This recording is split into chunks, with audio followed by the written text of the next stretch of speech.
Boa tarde, é um fone de ouvido gamer aqui, legal. Minha caixinha de som quebrou e para ouvir vocês tem que botar o fone de ouvido aqui.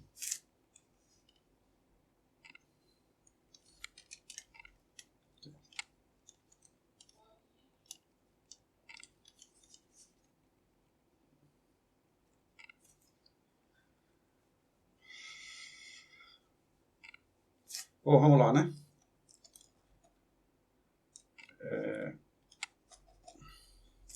Vamos lá.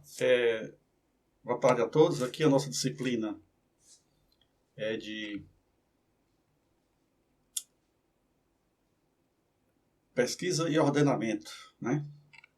Então, conforme vocês já sabem, há algumas disciplinas que são daqueles professores que têm aí algum tipo de comorbidade, ou seja, aqueles que podem bater as botas caso a gente pegue a Covid, né? Então esses professores continuarão dando as suas aulas remotas, né? Pelo menos é assim que foi determinado aí pelo Ministério, aí não sei das quantas, e depois pelo IFCE. Então a gente já vem nesse ritmo já há 3 semestres aí. Então a gente vai continuar aqui no mesmo esquema que a gente fez no semestre passado. Então, no semestre passado eu acho que vocês já estavam no IF. Então, já estão mais ou menos acostumados a esse sistema, né? Aqui com a nossa disciplina, ela é uma disciplina muito tranquila e muito prática. Então, nós não temos grandes informações teóricas para passar para vocês. E é basicamente alguns métodos de ordenamento e alguns métodos de pesquisa. Então, daqui a pouco eu vou colocar lá no Classroom, no mural, o programa da disciplina. E aí vocês podem olhar lá o texto que a gente vai seguir. Mas basicamente são divididos em duas etapas. Na primeira etapa, a gente vai estudar os métodos de ordenamento. E a segunda etapa, a gente vai estudar métodos de pesquisa e algumas estruturas de dados que voltadas para facilitar os processos de pesquisa. Daqui a pouco eu respondo essa aí da linguagem, está aqui na lista das coisas que a gente vai discutir, a questão da linguagem também. Eu respondo já já. Então, em primeiro lugar, então, vai ter dividido em 2 etapas. A primeira etapa é a parte de ordenamento e a segunda parte, a parte de pesquisa. Como é que vai funcionar? Em cada aula, a gente vai ter um assunto. Então, por exemplo, a próxima aula vai ser o assunto ordenamento pelo método da seleção, por exemplo. Então, eu tenho uma aula gravada minha já sobre esse assunto. Vou passar para vocês e vocês, não somente a minha aula gravada, mas também vou passar materiais extras gravados por outras pessoas sobre o mesmo assunto. E aí, portanto, vocês podem, aqueles que tiverem dificuldade de entender a forma como eu explico, se acharem que foi muito sucinta, muito limitada, se precisarem de um outro ponto de vista, então eu vou colocar lá vários vídeos, não só os que eu gravei, mas também vídeos de outras pessoas explicando a mesma coisa. E a partir daí vocês estudam. Se tiverem dúvidas, podem colocar no próprio mural.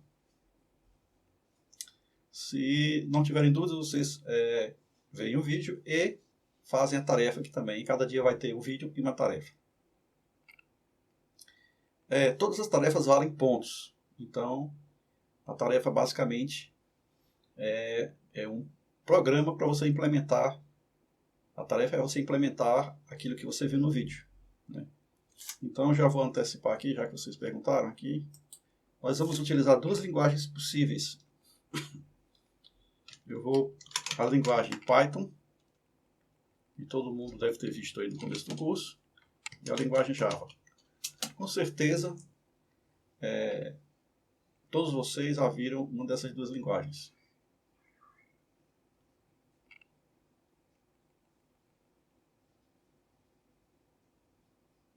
Aí, houve uma queda na conexão aqui, vocês perderam alguma coisa aí?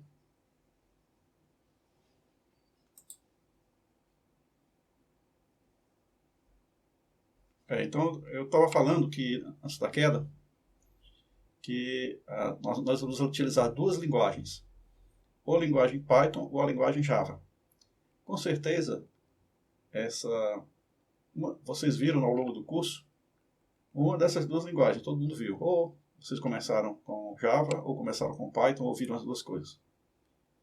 Então, são duas linguagens bastante universais, que todo programador tem aí a obrigação de ter conhecimentos básicos. Então, para quem não sabe ainda nenhuma das duas, eu considero uma excelente oportunidade para aprender uma dessas duas linguagens. Para quem já trabalha com a linguagem C, o Python, sintaticamente, não é tão diferente assim. Ele tem algumas facilidades em relação à linguagem. C, por exemplo, como não precisar declarar as variáveis antes. Então você cria funções do mesmo jeito, só que você tem que botar uma palavra def antes do nome da função. A função também não precisa definir retorno. A função não precisa definir tipos de dados para entrada. A função só recebe as variáveis que não são fortemente tipadas. Então, você botou uma variável para recepção, para receber o dado, para você argumente uma função, ela está lá, ela recebe seja lá o que for, inteiro, float e assim por diante. Então, mas se você tiver alguma dúvida, acredito que se você sabe a lógica de programação e sabe a linguagem C, então Python é tranquilo, é mamata, né? Você só precisa se acostumar a não usar o ponto e vírgula e a não precisar declarar os tipos. O for é parecido, tem uma diferençazinha, tem que usar o range. O while é a mesma coisa, não precisa de chaves abrindo e fechando. Então, você dá uma olhadinha, nada que você não possa aprender em 2 horas. Então, em 1 hora, 2 horas ali, você faz um curso desses que tem disponível na internet. No meu próprio canal do YouTube, você tem um curso completo lá de Python que você pode utilizar. Mas tem muitos outros cursos disponíveis na internet sobre o Python. Java também foi feita para ser parecida com C. Então, Java ainda é mais parecida ainda com o C do que o próprio Python. Então, vocês podem, quem sabe C aí, pode migrar rapidamente ou para Python ou para Java. E é uma oportunidade para você aprender exercitando essas duas linguagens. Uma delas duas, né? Então, é isso aí. Vocês vão ter que criar uma conta no site ou no Replit ou no Colab, Google Colab. É lá que vocês vão colocar os códigos que vocês vão disponibilizar para mim nas tarefas. Algumas preocupações vocês vão ter que ter quando fizerem as tarefas e colocarem os códigos lá. A primeira é que quando você passar o link para mim, eu vou colocar... Cada tarefa vai ter um formulário Google Forms lá. Eu vou colocar a tarefa do Classroom e você vai entrar lá e lá no formulário do Classroom você vai colocar o link para o código que você fez. Você só deve colocar o link lá depois que o seu código estiver funcionando, né? Então não vai mudar o código depois que colocou o link não, porque pode ser que você quebre o link. Então acontece muito do pessoal mandar o link e depois mudar as pastas do código do lugar lá do Replit ou do Colab e aí o link fica quebrado e eu não consigo acessar esse código. Outra coisa também é que o código tem que estar funcional, tem que estar rodando, né? Então você não pode botar um código lá e mandar o link para mim e um código que não funciona. Você tem que testar antes. E outra coisa é que você tem que dar o direito, aquele link tem que ter o direito de rodar o código. Então essas preocupações você tem que ter para que quando eu recebo o link, que for corrigir a tarefa, eu clique lá no link, abra o Replit ou o Colab, que vocês tiverem usado lá, e lá quando eu der o run, o Google Colab, exatamente. Quando eu der o run lá, o código tem que rodar, tem que funcionar. Certo? Se não rodar, não funcionar, você perdeu a questão. Mas foi um caso tão simples, estava faltando ponto e vírgula, mas você tem que se preocupar com isso antes de mandar o link. Quando mandar o link, você tem que mandar o código funcionando, certo? Os códigos são simples, as tarefas são simples, mas tem que estar tudo redondo, funcionando bonitinho, né? Então vamos lá. Então cada aula vai ter um assunto e uma tarefa. E essa tarefa é um código, você faz o código, coloca lá e manda o link para mim. Cada tarefa vale uma nota. E no final do semestre, você recebe... as suas notas serão as médias das notas que vocês tiveram nas tarefas. Então a gente não tem uma prova específica da disciplina. As provas são todas as tarefas. Então cada tarefa vale uma nota e aí você vai receber as notas de acordo com as tarefas que você fizer. Ok?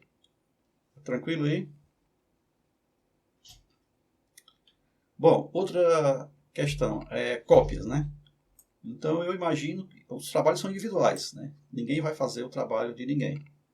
Então é óbvio que tudo que eu vou passar, alguém já fez na internet. Então vocês podem ver cópias de... Vocês podem ver... Com certeza, muitos verão códigos que solucionam o mesmo problema que eu passei para vocês.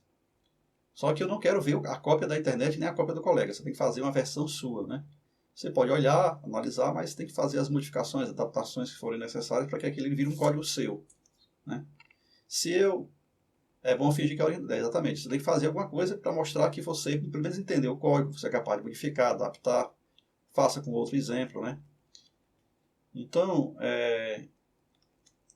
vocês têm que fazer o código de vocês, né? Se tiver exatamente igual, um aluno fez uma e tiver exatamente igual ao que o outro aluno fez, pode ser que eu não detecte. Então acontece muito, eu não estou conseguindo, porque são muitas tarefas e muitos códigos, e eu posso passar desapercebido, aí eu dou nota a si mesmo. Mas pode ser que eu perceba, e se eu perceber, aí eu estou inválido as duas questões, tanto é inválido quanto de um quanto de outro. Se os dois estão iguais, eu não vou poder saber quem é que fez a tarefa realmente.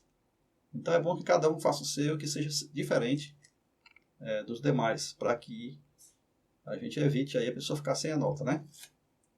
Então essa aí era uma coisa que a gente tinha que falar também. Então vamos lá. A nossa disciplina, ela é, eu acredito até, falo às vezes na coordenação para os professores que essa disciplina ela não é assim tão importante que precisasse de uma disciplina separada. Mas foi feito assim, a gente não pode mudar facilmente. Ela poderia ser uma disciplina que estaria embutida dentro da cadeira de estrutura de dados ou da cadeira de programação, linguagem de programação ou lógica de programação. Ela tem uma interface muito grande com essas duas disciplinas. Com lógica de programação, com estrutura de dados e com análise de algoritmos. Eu não vou me ater aqui à análise de algoritmos porque vocês já viram, já tem uma disciplina para isso, né? Então a gente vai mostrar os algoritmos, vocês provavelmente já entendem o que é o conceito de complexidade. A gente vai mostrar o que é o conceito de complexidade para cada um dos algoritmos que a gente vê aqui. Mas a gente não vai entrar em detalhes de como é que calcula a complexidade do algoritmo, porque vocês já viram lá na disciplina de análise de algoritmos. Também, algumas estruturas nós vamos repetir aqui, né? Então, algumas árvores binárias, por exemplo, com certeza. A gente vai repetir o assunto para você. Então, isso não é ruim, porque aí você fixa o conhecimento que você já vem trazendo de outras disciplinas. E com a lógica de programação, você vai usá-la porque você precisa implementar os programas. E não dá para implementar se você não tiver noção de lógica. Se você não souber programar até agora, ainda não tem uma boa base, então vocês também podem aproveitar essa oportunidade para exercitar a parte de programação. Então é uma disciplina de exercício de programação, de compreensão do que está acontecendo. Eu vou pedir para vocês fazerem alguns gráficos, mas eu vou colocar a partir da sexta-feira, né? A partir da sexta-feira eu vou colocar já alguns códigos, pedaços de código. O critério de correção basicamente é o algoritmo estar correto, funcionando. Os gráficos que eles geraram, eles vão gerar alguns gráficos, eu vou mostrar para vocês na sexta-feira como é que é os gráficos. Está correto, funcionando e foi entregue no prazo, né? Então foi entregue no prazo, está correto, está funcionando, gerou o gráfico corretamente, então nota 10. Aí, de acordo com o que você vacilou em relação a algum desses pontos, eu posso ir tirando alguns pontos por conta. Não rodou, está com probleminha, rodou, mas o gráfico está errado, implementou o algoritmo errado, né? O cara era inserção, ele botou seleção. Então, tem mil formas de você errar o código, né? Então, você errou o código, foi um erro leve, o programa roda, mas tem um errinho leve, tudo bem. Você perde 1 ponto, 2, e aí é assim que a gente vai tirar uns pontos de dependendo do tipo de erro que você cometeu, né? Então, fez tudo correto, funcionou e fez o gráfico certo, aí você tira 10, né? Então, não tem, o critério é muito simples, né? Bom, na aula presencial, assim, Não tem problema, essa aqui vai ser a única aula presencial online. Nossas aulas serão todas assíncronas, certo? Inclusive é uma recomendação que eu recebi da própria coordenação, que as nossas aulas sejam assíncronas. Então vocês podem ver o vídeo na hora que vocês quiserem e podem fazer a tarefa também na hora que vocês quiserem.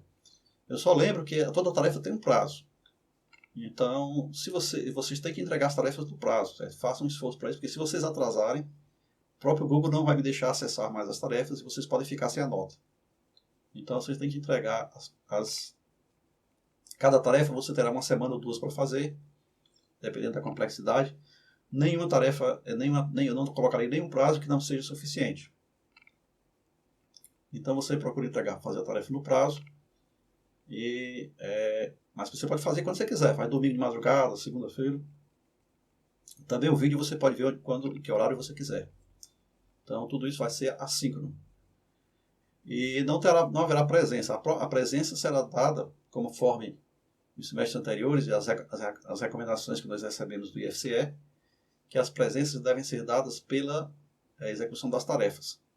Então, a tarefa em si ela tem duas funções. Dar nota, né, para as atividades e a presença na disciplina. Então, eu não farei chamada, bem porque as aulas também não serão síncronas. Então, você pode ficar à vontade com as aulas presenciais e ver o vídeo na hora que você puder. Não tem problema com relação a isso. O que mais? Linguagens, é isso aí. Fala.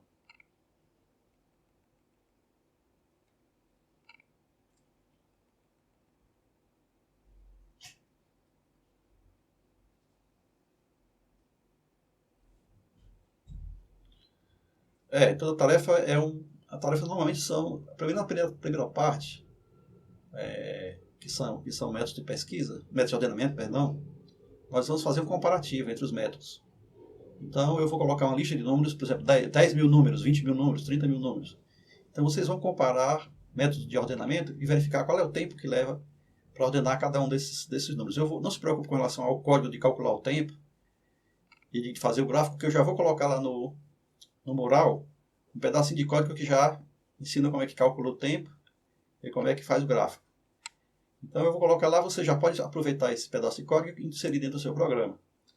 E aí você vai gerar um gráfico. Esse gráfico vai ser... cada método tem um gráfico correspondente de acordo com a complexidade do próprio algoritmo. Então, esses gráficos têm que seguir mais ou menos a curva assintótica da complexidade. Então, se o seu algoritmo foi implementado corretamente, se você executou corretamente, os gráficos sairão com a forma correta. E aí vocês colocam lá e esse é o trabalho. Então, para cada atividade, pelo menos na primeira etapa, vai ser gerado um gráfico, né? E aí o código em si eu coloco lá no mural daqui a pouco, como é que você gera o gráfico. Até sexta-feira eu coloco lá, mostrando. Talvez eu não sei se eu tenho um tutorial já pronto de como gerar o gráfico. Se eu tiver, eu também coloco lá para vocês verem como é que faz, né? Não tem mistério. Não tem nenhum mistério, não. Todas as aulas serão gravadas. A única aula ao vivo que nós temos hoje. E a aula de hoje, mesmo assim, eu estou gravando nesse momento para os alunos que eventualmente não estão aqui presentes, mas que fazem parte da disciplina. Então, daqui a pouco também eu coloco o link desse vídeo que eu estou gravando agora para os alunos que faltaram. Então, se algum colega de vocês faltou e vai perguntar como é que foi, o que o professor falou nessa aula introdutória aí para explicar o que era. Hoje é só para a gente explicar realmente como é que vai ser. Então, se alguém faltou, vocês vai lá no mural do Classroom, que vai ter o link para o vídeo lá. Então, a pessoa pode ver o vídeo de novo, sem problema nenhum.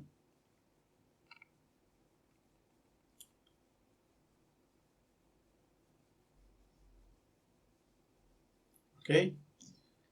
Tem alunos que... Eu sei que tem alguns de vocês que não gostam das aulas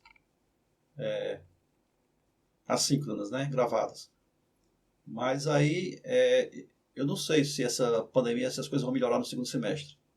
Então, eu acho que como já está mais ou menos definido e não tem como voltar atrás nesse semestre, eu acho que para quem não gosta mesmo de aula assíncrona, talvez seja o caso de pensar em fazer nesse semestre as disciplinas que possam ser feitas de forma síncrona, né, lá na presenciais, lá no IF mesmo, e deixar talvez para o semestre que vem ou no outro, para quem tem dificuldade com esse sistema, pode tentar deixar as disciplinas assíncronas, né, essas disciplinas para quando a gente voltar todo mundo, né. Eu acredito que talvez no próximo semestre, dependendo da evolução da Covid, no próximo semestre ou no ano que vem, todo mundo volte ao normal. Esperamos que assim seja, né?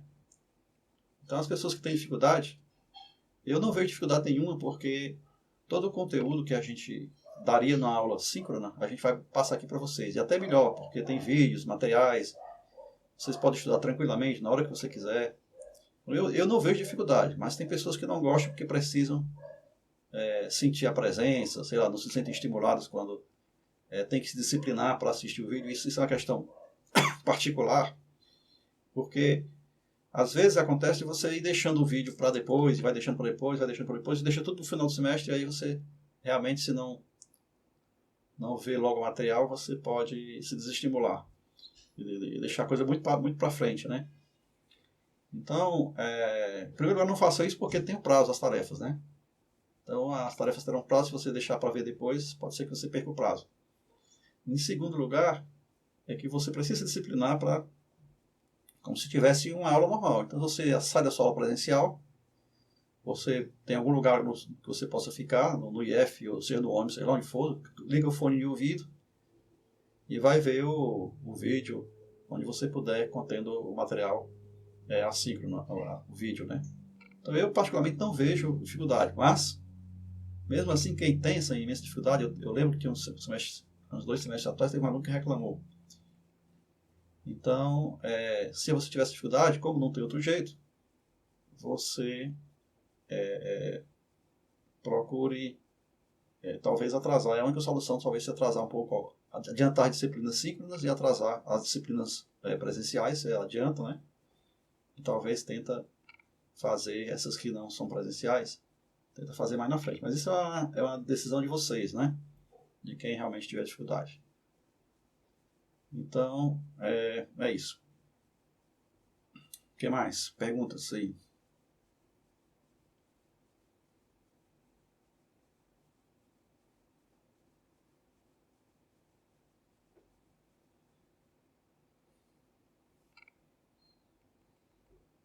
Que é isso. Então, hoje é só para a gente ter esse contato. Eu estou à disposição para tirar dúvidas. Sim. Isso não quer dizer, pelo fato das aulas estarem gravadas, não quer dizer que a gente não possa se encontrar, não. Vocês têm toda a liberdade para solicitar que uma aula ou outra seja realmente síncrona, né?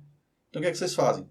Se vocês têm algum assunto específico que vocês precisam discutir, se tem algum assunto específico que vocês têm dúvidas para tirar, então vocês se manifestam no mural, e aí a gente pode fazer duas coisas. Se você manifestar no mural e eu puder responder no próprio mural e sanar a situação, a dúvida, tudo bem. Então, tá aí o primeiro ponto.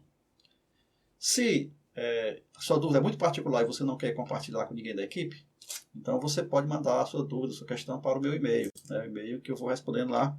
Talvez seja a forma mais demorada, mas eu respondo assim mesmo. Então é ifce.edu.br. Você pode mandar um e-mail com a sua questão. Agora, se você mesmo assim quer uma aula, um atendimento particular em chat, a gente também pode marcar. Então tem essas várias opções. Você pode tirar dúvida pelo mural, pode mandar um e-mail, pode pedir uma aula síncrona normal. Aí você se junta com a equipe, vocês se comunicam entre vocês. E pode também pedir um chat online no horário que a gente pode marcar de comum acordo, né? Eu tenho os horários que eu ainda não defini, mas que eu tenho que ter alguns horários para disponibilizar para vocês. Mas por enquanto eu deixo em aberto. Então vocês, se sentirem necessidade de conversar online, você pode se manifestar e a gente marca um horário que seja bom para nós dois. E aí a gente pode conversar, tirar dúvida, discutir o que quer que seja. Então pelo fato das aulas serem assíncronas, não quer dizer que a gente vá estar impossibilitado de se encontrar, não. A gente pode se encontrar sim, mas aí tem que ser sob a demanda de vocês, né? Vocês solicitam e a gente marca, né? Pode ser que em algum caso também, quando eu vejo que está tendo algum tipo de problema que eu preciso falar com todo mundo, também pode ser que eu venha marcar. Mas, via de regra, eu vou fazer isso via vídeo. Então, eu já gravo os vídeos, já mando para vocês. Já coloco o link lá no mural do Classroom e aí o problema já fica resolvido, né? Mas, se precisar, eu também posso, eventualmente, solicitar um encontro síncrono. Então, isso fica aberto a essas possibilidades de acordo com a evolução do semestre. Fala, Emerson.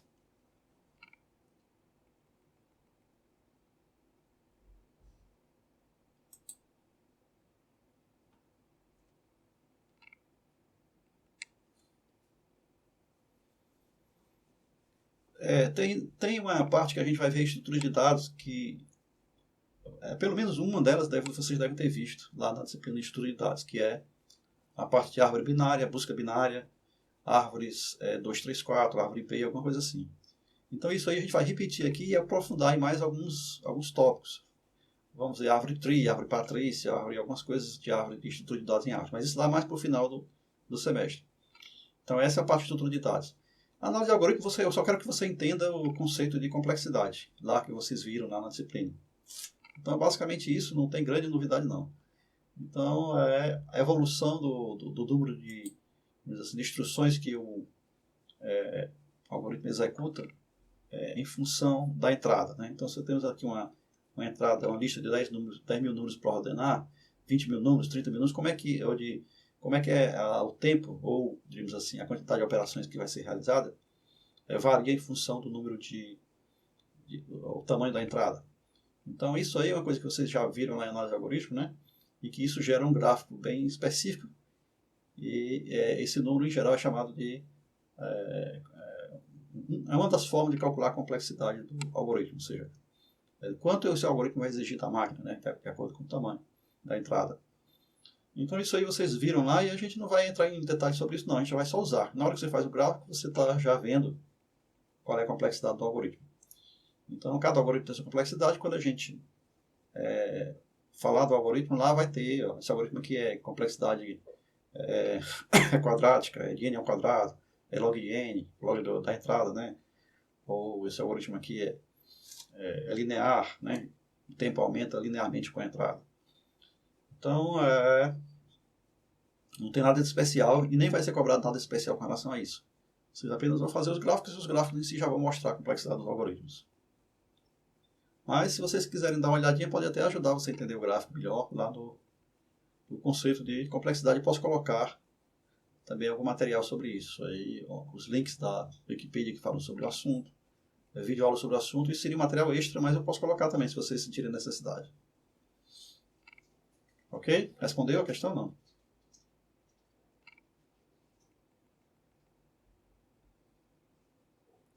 Ok.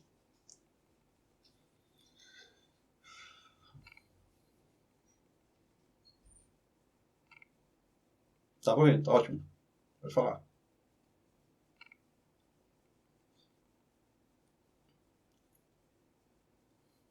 Aí vocês criam entre vocês. Normalmente eu nem fico sabendo disso aí. Vocês mesmos criam entre vocês. Se você quiser deixar o link aí no mural, bote lá no mural que os outros entram aí. Eu nem sequer eu não entro aí, é entre vocês. Mas se quiser usar o mural para isso, porque vocês não estão tendo contato, vocês estão tendo contato com os outros nas aulas presenciais, se estiverem, vocês podem passar o grupo aí que vocês mesmos criam para isso. Se não se quiserem usar o mural para isso, também podem usar. Eu garanto que eu não vou entrar. É só para vocês, entre vocês aí. Fala.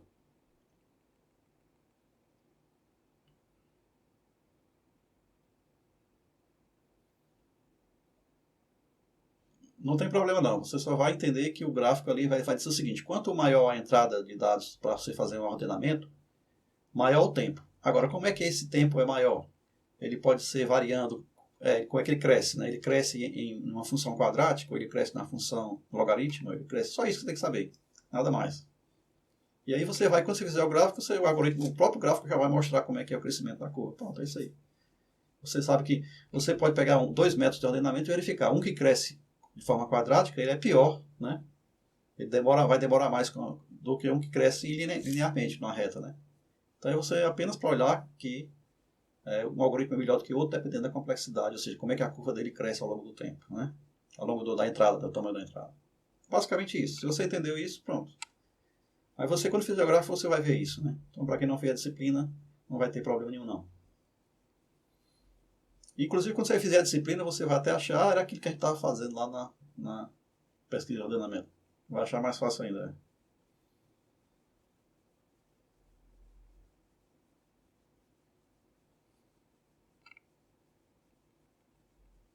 Para mim, tanto faz, tanto faz. Pode ser depois, pode ser antes. Eu acho que eu preferia que fosse antes, porque você já ia implementar e já conseguia constatar que aquilo que foi dito lá era verdadeiro, que era falso, né? Eu achava que fosse mais interessante que fosse antes, mas não tem problema não. Pode ser antes ou depois. É depois, né?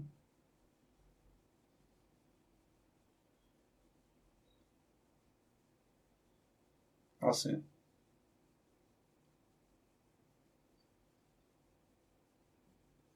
Eu não tenho opinião formada sobre isso, não. Eu acho que ela tem que. O que você tem que ter antes de análise de algoritmos é algoritmo, né? Você começa. Você faz alguns algoritmos, entende programação básica, aí sim você vai fazer análise de algoritmo. Só isso. Agora, com relação à pesquisa de ordenamento, o que eu acho é que essa disciplina não deveria existir. Eu acho que nós deveríamos ter diluído o conteúdo dela em estrutura de dados e em introdução na própria disciplina de algoritmos, né? Então, essas coisas que a gente vê aqui era para ter sido visto nas outras. É a minha opinião particular, mas não é a opinião dos outros colegas, não. Então, a maioria deles não achou que tinha que ter essa disciplina e pronto. Aí eu estou só executando a vontade deles.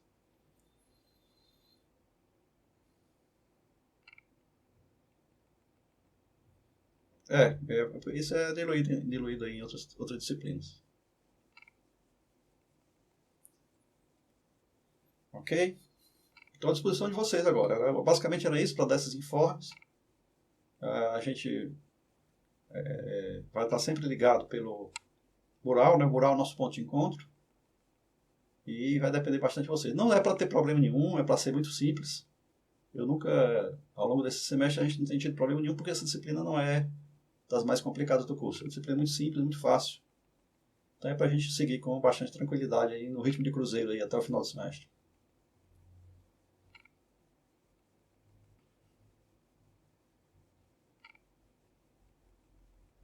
Mais alguma questão? Se não tiver mais nenhuma questão, então a gente fica por aqui mesmo.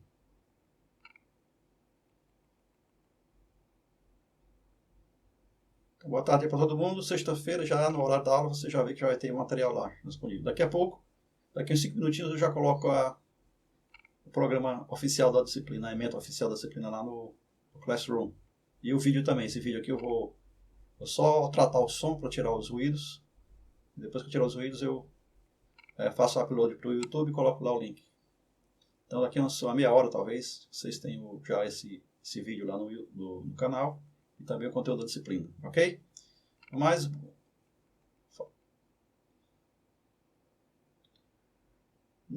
nem sequer precisa, porque eu acho que sim. Eu nem lembro se. Vou pegar aqui no meu texto e vou olhar lá se eu coloquei algum livro. Mas o Cormen, por exemplo, a análise algoritmo do Cormen serve para o assunto. Tem tudo lá, né? Cormen. Aquele livro de algoritmos, o vermelhão, que vocês conhecem aí, já usaram ou não? Então, aquele livro do Cormen tem tudo que a gente vai ver aqui. E tem outros livros também, qualquer livro sobre estruturas de dados tem que a gente vai ver aqui. Agora, você não precisa se estressar com o livro não, porque tem tudo na internet. Então, as videoaulas vão estar completas. E também tem muita videoaula de outros professores na internet sobre o mesmo assunto. Tem textos e mais textos na Wikipedia sobre o assunto também, que são válidos, que estão bons. E, portanto, se você faz questão de consultar o livro, ótimo, não tem problema nenhum, é válido. Mas também não precisa, você não precisa comprar livro, nem se apegar à necessidade de um livro, porque o conteúdo vai estar todo online.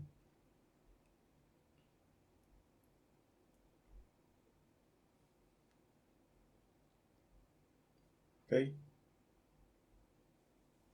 Então valeu aí. A gente se encontra aí na sexta-feira, então. Até mais aí, boa semana.